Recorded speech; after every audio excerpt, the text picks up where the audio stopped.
EDSA, Aniv, nilangaw. Kung mau, salamat PRRD, may salamat PBBM naman. Si De Lima, PBBM, pinitik ni VPISD. Ay, mga dilaw na naman. No? Ay, balitaan nga natin, makibalita tayo rito. Ano nangyayari ngayon sa mga to? Mga alive ba ba? So, syempre, itong balitang ito at ang videong ito ay nagmula kay Showbiz Chikadoro. At ito ang inyong lingkod na si BT na magbibigay ng reaksyon at komento dito sa videong ating mapapanood.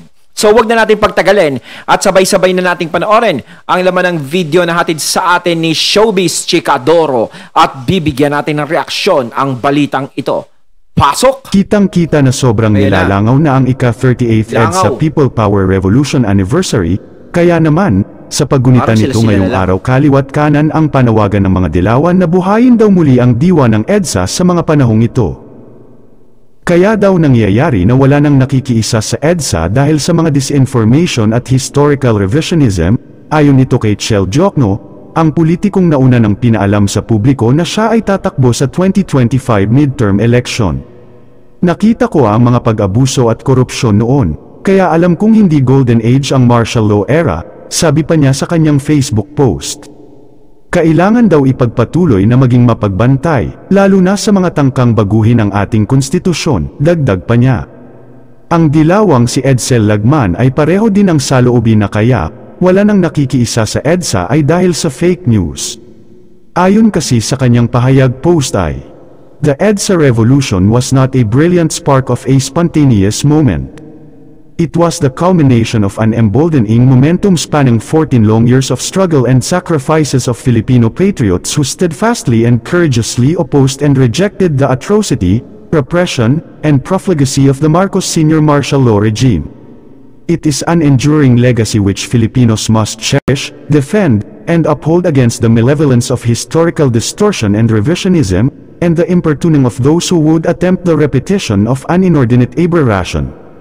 Samantala, matapos magpasya ang Malacanang na huwag markahan ang 1986 EDSA People Power Revolution bilang holiday ngayong taon, sinikap ni Vice Presidente Sara Duterte bilang Education Secretary na panatilihing buhay ang diwa ng 4 na araw na pag-aalsa sa lahat ng pampublikong paaralan 38 years matapos nitong pabagsakin ang diktador na si Ferdinand Marcos Sr.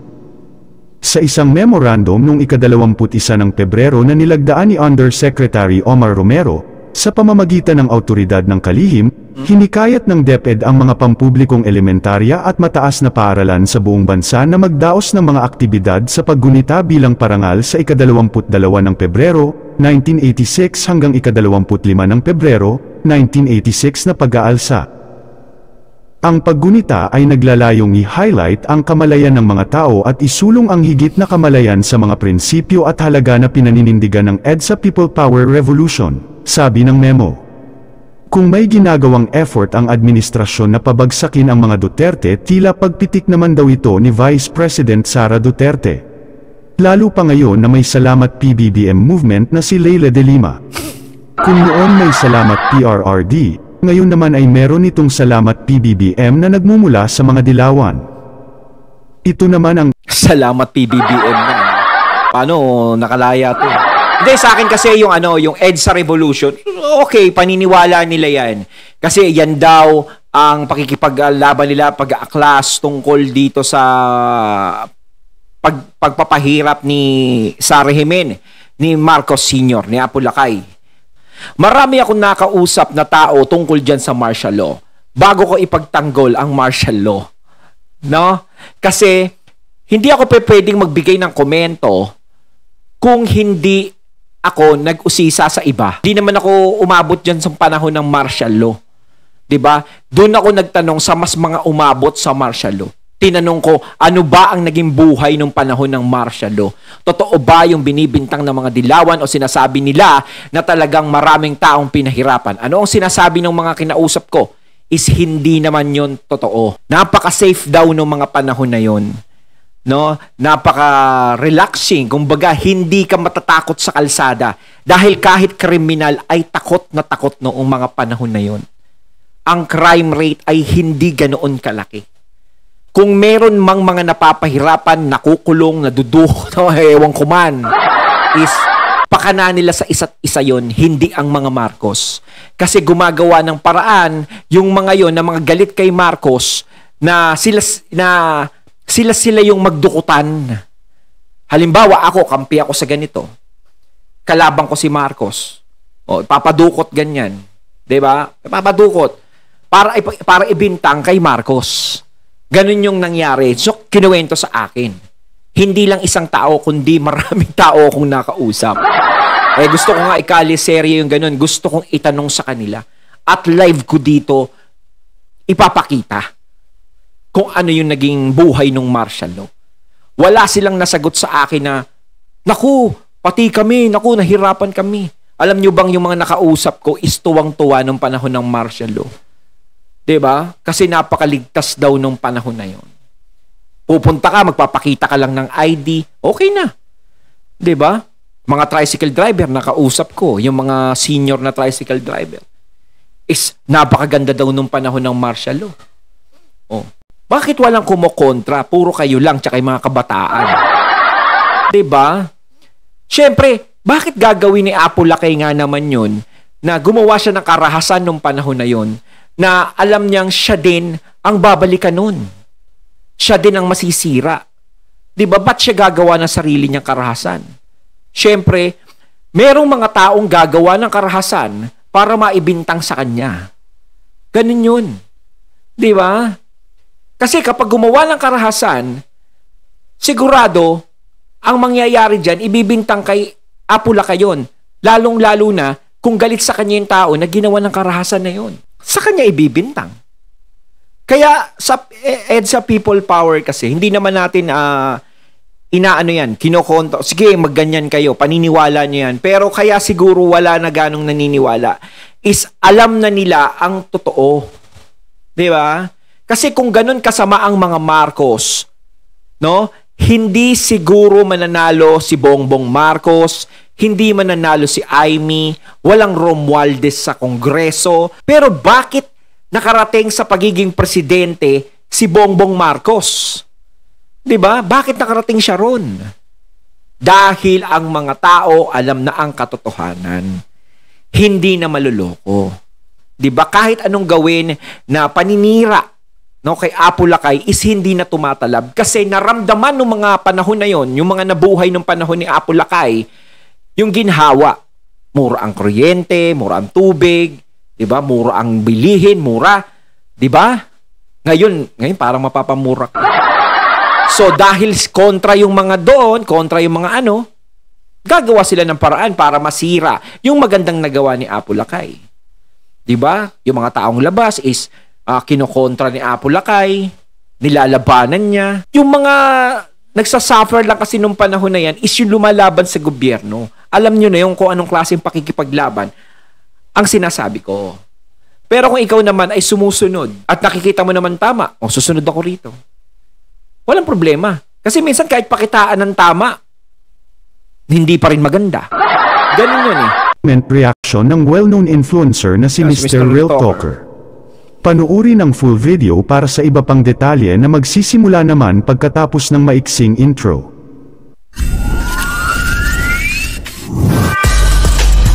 Showbiz Chikado.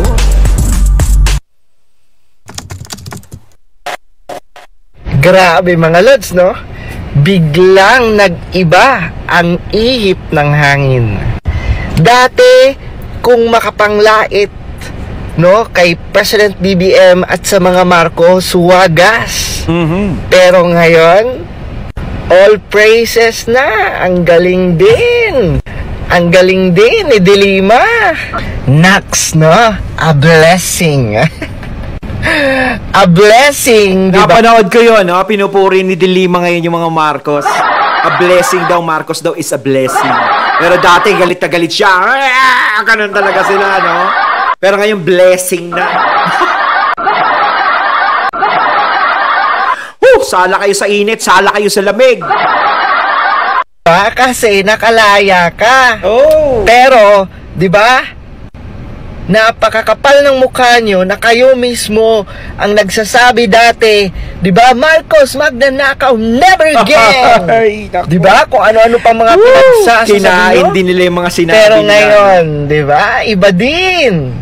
Kasi nga, di ba, nabigyan ka lang ng pansamantalang kalayaan, blessing na. Yo. Well, kahit nakalaya ka, kahit ano pang pag-iingay ang gagawin mo, hindi ka na mananalo. Tandaan mo yan, Dilima. Ang ikinapagtataka ko lang... Hindi, pwede niya naman subukan sa 2025. Tingnan niya kung meron pa rin siyang kilig sa Senado. Ganun pa rin. Ayaw, makakatunay. Kung sakaling tumakbo si Madam De Lima, iboboto niyo ba siya? Ayan, comment lang po kayo sa comment box para meron tayong magandang maging komento rito ng pag-uusapan. Mga Lods, di ba? Bakit tinatawag nila at bakit kumakapit sila ngayon sa ICC? Kung umuusad naman pala ang rule of law natin dito sa bansa. Oh. Di ba, Dilima, nabigyan ka nga ng pansamantalang kalayaan? So meaning, tinatawag nyo ang ICC kasi gusto nyo lang talagang, di ba, siraan at pabagsakin ang mga Duterte. Hindi dahil sa mga biktima, hindi dahil ganun, Yes. kundi dahil Yun yung sa mga punto ron. sarili nyong political reasons, di ba? Ginagamit nyo pa mga biktima kuno. Sabi niya, wala na ang mga Duterte. Ha ha ha. Oh, sure ka? Ganito, i-challenge kita. Magpakalye survey ka.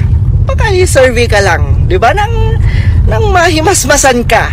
Kasi sa totoo lang mga Lods, 'di ba, nakakapagod na magyabang eh, 'di ba? So, kasi sa totoo lang, hindi naman kayabangan ang magpapanalo sa sa eleksyon eh. Kundi 'di ba, ang mga totoong boto at opinion ng mga Pilipino. Yun Sa naman. totoo lang sa eleksyon hindi na nanalo dyan yung mga taong masyadong mabuboka.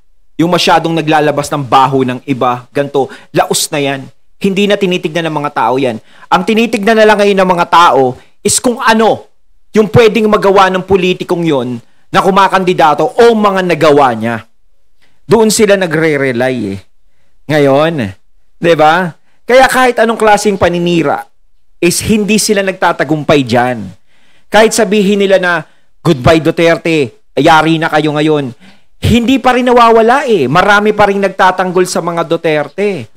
No? Hindi isa, hindi dalawa, hindi lang 1,000 ang mga taong nagtatanggol sa mga Duterte. Is napakarami pa. Gaya ng ginawa niyong paninira sa mga Marcos noon. 'Di ba? Kayong mga dilaw. Oh, siniraan nyo na siniraan si Apo Lakay. Ang pamilyang Marcos, pinaratangan yung magnanakaw. Diba? Magnanakaw kayo. Talagang yung kaba ng bayan, ginanto-ganto nyo.